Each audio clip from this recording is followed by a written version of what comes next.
जय हिंद दोस्तों, मैं हूं मेजर गौरवारी और आप देख रहे हैं मेजरली राइट। दोस्तों, जिस तरीके से भारत का डिप्लोमेटिक डंका पूरी दुनिया में बज रहा है, मैंने कभी नहीं सोचा था कि मेरे जीवन काल में मैं भारत की इतनी तरक्की देखूंगा। टचवुड कहना चाहता हूं, नजर न लगे भाई, क्योंकि जिस तरीके से दुनिया भारत को देख रही है और जिस तरीके से भारत, जिसको अंग्रेजी में कहते हैं ना भाई, leaps and bounds Bharat progress कर रहा है, बिल्कुल एकदम जबरदस्त शेर की तरह दौड़ रहा है भारत। वो दुनिया को चौंका देने वाली स्पीड है और जिस पावर और अथॉरिटी से भारत काम करता है। दोस्तों, एक जमाने में जब लोग कहते थे ना, मतलब एक जमाना क्या, 2-3 साल पहले, यार ये पुराना भारत नहीं है, मुझे शुरू में ये लगा कि ये लोग कहते हैं क्योंकि देश के बारे में अच्छा सबको लगता है कि देश के बारे में अच्छा बोलो, लेकिन ये बात बिल्कुल सच है यार। ये बात बिल्कुल सच है कि ये पुराना भारत नहीं है। ये जिस अग्रेशन के साथ भारत चला है, जिस सेल्फ कॉन्फिडेंस के भारत चला है। मैं पहले आपको एक अच्छी खबर सुनाऊंगा, फिर एक एनकाउंटर के बारे में बताऊंगा। ये वो वाला एनकाउंटर नहीं है पुलिस वाला, ये दूसरा वाला एनकाउंटर है, लेकिन आप सुनिएगा। अच्छा, यूपीआई जो है अब ग्रीस में चलेगा, ये डील साइन हो गई है।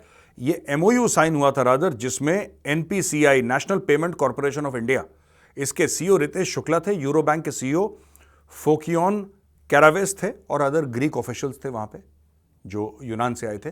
ये लोग ऑफिशियल्स थे वहां पे। और रेलवे मिनिस्टर जो है अश्विनी वैष्णव जी, उन्होंने शेयर करा ये कि अग्रीमेंट इंडिया और ग्रीस के बीच में हो गई है। सोशल मीडिया प्लेटफॉर्म्स में अश्विनी वैष्णव जी ने ट्वीट करा इस चीज को।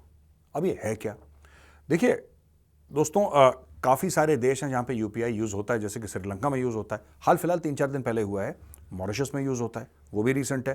फ्रांस में यूज़ होता है, लेकिन सिर्फ आईफल टावर के पास, पूरे फ्रांस में नहीं हो रहा अभी। आईफल टावर के आसपास यूपीआई यूज़ हो रहा है। यूएई में, यूनाइटेड अरब एमिरेट्स में, सिंगापुर में हो रहा है, भूटान में हो रहा है, नेपाल में हो रहा है। ये कुछ देश हैं जहाँ पे अभी हो रहा है। फ्रांस में लोकल। ग्रीस पहला यूरोपियन देश बन जाता है जिसमें पूर्ण रूप से यूपीआई चलेगा। अब आप अपना फोन ले जाइए, ग्रीस जाइए, छुट्टी मना के आइए, पेमेंट करनी हो, ठक ठक ठक यूपीआई डन। ये इन्होंने कर दिया। ये भारत के लिए बहुत बड़ी जीत है दोस्तों, यानी कि यूरोप में आपको फुटहोल्ड मिल गया। जैसा मैंने बताया, फ्रांस में काम करता है यूपीआई, लेकिन सिर्फ आईफल टावर और उसके आसपास के एरियाज में काम करता है, पूरे फ्रांस में काम नहीं करता। ग्रीस में, पूरे ग्रीस में काम करेगा। तो क्या आपको लगता है, ऐसा लिखिएगा कमेंट्स में, क्या आपको लगता है कि जैसे जिस तरीके से ग्रीस में यूपीआई आया, हम सोच सकते हैं कि 8-10 और देश 1-2 साल में और इसको अपना लेंगे? क्या आपको लगता है ऐसा? मुझे तो ऐसा लगता है। इसमें क्या होगा कि फिर वो डी डॉलराइजेशन की तरफ, D coupling from the dollar की तरफ भारत जा रहा है। और भारत ये कह रहा है कि यूएस डॉलर क्यों चाहिए, यूपीआई से करते हैं, आप हमें अपने पैसे दो, हम आपको अपने पैसे देते हैं, कहानी खत्म। After all it's just a digital currency ना, वो डिजिटल करेंसी, आपको फिजिकल आजकल नहीं रखने की जरूरत है, that's a digital currency.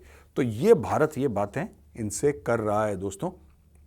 Management, settlement, dispute resolution in the respective territory, ये भी अग्रीमेंट का हिस्सा है जो साइन करा था ग्रीक एम्बेसी में। और इसमें यह था कि जाहिर सी बात है, अगर मैं अपने ग्रीक काउंटर पार्ट को पैसा देता हूं, अगर डिस्प्यूट होता है हमारे बीच में कि नहीं मैंने पैसा दे दिया, नहीं जी आपने इतना पूरा नहीं दिया, आपने आधा दिया, आपको और देना था, वट एवर द केस में भी, तो उसके लिए भी एक डिस्प्यूट सेटलमेंट मैकेनिज्म भी बना ली और उस डॉक्यूमेंट पर भी साइन हो गया। यानी कि पुख्ता तौर पे, मुकम्मल तौर पे पूरा एक डॉक्यूमेंट तैयार हो गया है, किस तरीके से पूरा एक देश भारत का यूपीआई अपना रहा है। मुझे ऐसा लगता है कि बहुत जल्द वेस्टर्न यूरोपियन कंट्रीज भी यूपीआई अपनाएंगी, क्योंकि दोस्तों मुझे ऐसा लगता है कि ये जो टेक्नोलॉजी है ना यूपीआई की, ये फायदेमंद हो सकती है सबके लिए। ये जिंदगी कितनी आसान बना देती है। आपके जेब में बैंक है यार, आपको एटीएम जाने की जरूरत नहीं, आपके जेब में बैंक है। अब एटीएम जाना लोगों ने कम कर दिया है, क्योंकि कैश की जरूरत ही नहीं है। आपकी पूरी इकोनॉमी डिजिटलाइज हो गई है। और यहां पे जब बड़े बड़े लोग भारत में आते हैं, देखते हैं कि यार जो पान वाला है उसके पास ये है, चाय वाला है उसके पास यूपीआई का कोड है। मैं खुद यूपीआई यूज करता हूं, I use UPI, it's absolutely safe, it's super fast, it's transparent. Greece ने देखा, ग्रीस ने बोला बल्ले बल्ले यार, वो बड़ी बढ़िया चीज़ है। हाँ, कुछ देश होंगे जिनको ईगो प्रॉब्लम होगी, ये बात तय है यार, उनको बुरा लगेगा कि भारत से हम ले लेंगे, क्यों नहीं यार, हम तो वेस्टर्न कंट्रीज हैं। So they might feel otherwise, but they have started accepting UPI. ठीक है जी। अच्छा, एक और चीज़ है जो मैंने बोला था ना कि एक एनकाउंटर हो गया। एनकाउंटर किसका हुआ दोस्तों, मैं आपको बताता हूँ, बड़ी इंटरेस्टिंग चीज़ है। एनकाउंटर हो गया थाईलैंड के जो ambassador to the WTO, World Trade Organization के जो एम्बेसडर थे, पिमचनॉक वॉनकॉर्पॉन पिटफील्ड। नाम याद करते करते ही इसका एपिसोड का समय खत्म हो जाएगा, नाम इतना खतरनाक है। देखो, पिमचनॉक वोनकॉर्पोन पिटफील्ड, ये इनका नाम है, थाईलैंड के एम्बेसडर। तो ये लेडी हैं, शी इज लेडी, और इन्होंने कमेंट कर दिया भारत के राइस प्रोक्योरमेंट प्रोग्राम के ऊपर, ठीक है।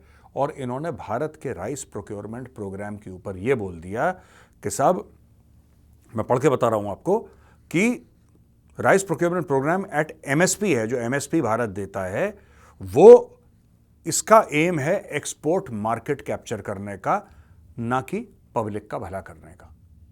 इसने भारत के ऊपर ये इल्जाम लगा दिया, इसने भारत के ऊपर इल्जाम लगाया, भारत ने लगाए 3-4 इसको थप्पड़ अच्छे वाले।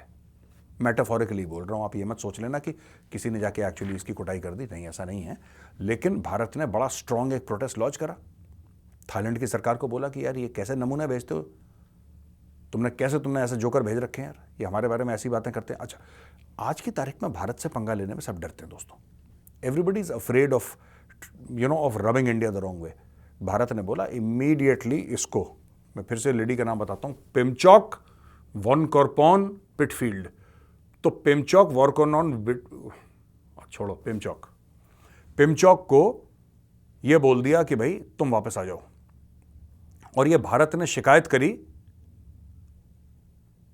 WTO के जो चीफ हैं उनका नाम है नगोजी ओकोंजो-इवेलआ। क्यों शिकायत करी यार, ये नाम देख के मैं होता तो मैं शिकायत ही नहीं करता, इसका नाम ही प्रोनाउंस नहीं हो रहा मुझसे, नगोजी ओकोनोजा-इवेलआ। तो नकोजी ओकोजो-इवेलआ ने पिमचॉक वोनकॉर्पोन पिटफील्ड को बोला कि तुम वापस चले जाओ भाई, और उनकी सरकार ने उनको वापस बुला लिया। समझ रहे हैं मेरी बात? Indian negotiators refuse to participate. जब उन्होंने बोला कि भाई ये वोनकॉर्पोन जो भी है, ये अगर ये बैठी रहेगी तो हम लोग इसमें पार्ट नहीं ले रहे, फिर इंडिया जा रहा है यहां से। महफिल तितर बितर हो गई वहां पे। अब लोगों को डर लगा, WTO की मीटिंग है और उसमें अगर भारत हिस्सा न ले तो बॉस उसकी क्रेडिबिलिटी फिर बहुत कम रह जाती है। Then that credibility becomes very less. तो लोगों ने फिर काफी मनाया बोला भारत को कि ठीक है, this offending diplomat from Thailand will be thrown out. तो उसको बोला कि तुम वापस रिपोर्ट करो, थाईलैंड की एक्सटर्नल अफेयर्स मिनिस्ट्री में तुम रिपोर्ट करो और मुंह बंद रखना और मीडिया से कोई बात मत करना। और अब थाईलैंड दूसरे बंदे को भेजेगा जिसके साथ भारत आगे बात करेगा। दोस्तों एक छोटी चीज आखिरी आपको बता दूं, ये मैंने TCD में कवर करी थी, जो मॉरिशस गए थे मोदी जी। हम डिप्लोमेसी की बात कर रहे हैं ना भारत की, तो मैंने 3 खबरें ली हैं डिप्लोमेसी की बात। मॉरिशस है कहां पे? मॉरिशस है अफ्रीका में, ठीक है। अफ्रीका को अगर आप पूरा देखेंगे तो नीचे की ओर मेडागास्कर के बिल्कुल साइड में है। और मॉरिशस में हमने हवाई पट्टी बनाई है, मॉरिशस में हमने कई सारी चीजें, कई सारे प्रोजेक्ट्स, और मॉरिशस में मोदी जी ने कई सारे प्रोजेक्ट इनॉग्रेट करे वहां के प्रधानमंत्री के साथ। तो वहां के लोग तो बड़े खुश हैं। और क्यों ना हो 1729 में दोस्तों, 1729 में हजारों की तादाद में बिहार और उत्तर प्रदेश से वहां पे लेबर गए थे शुगर केन का कल्टीवेशन करने के लिए, गन्ने की खेती के लिए। अंग्रेज पकड़ के ले गए उनको और मॉरिशस में जाकर उनको डाल दिया, अपने घर बार उन्होंने छोड़ दिया और वहां पे जाके सेटल हो गए। आज की तारीख में वो लोग मॉरिशस में, they are more than 70% of the population. पता है आपको, 70% आबादी है। तो मॉरिशस हमारे लिए, देखिए, ऐसा नहीं है कि अगर कुछ समय के लिए, नॉट परमानेंटली, कुछ समय के लिए चाइनीज आके बैठ गए मालदीव्स में और इंडियंस को बोल रहे हैं कि इंडिया आउट की कैंपेन चला। इसका मतलब ये नहीं कि इंडिया आउट है। इंडिया मालदीव्स को वापस लेके रहेगा चाइनीज से, और इंडिया के पास 10 और ऑप्शन है। ये इंडिया ने औकात दिखा दी दुनिया को। और दोस्तों वहां पे बनना है मिलिट्री बेस, नेवल बेस बनेगा। मॉरिशस ऑलरेडी है, उसको एक्सपेंशन करने की बात चल रही है।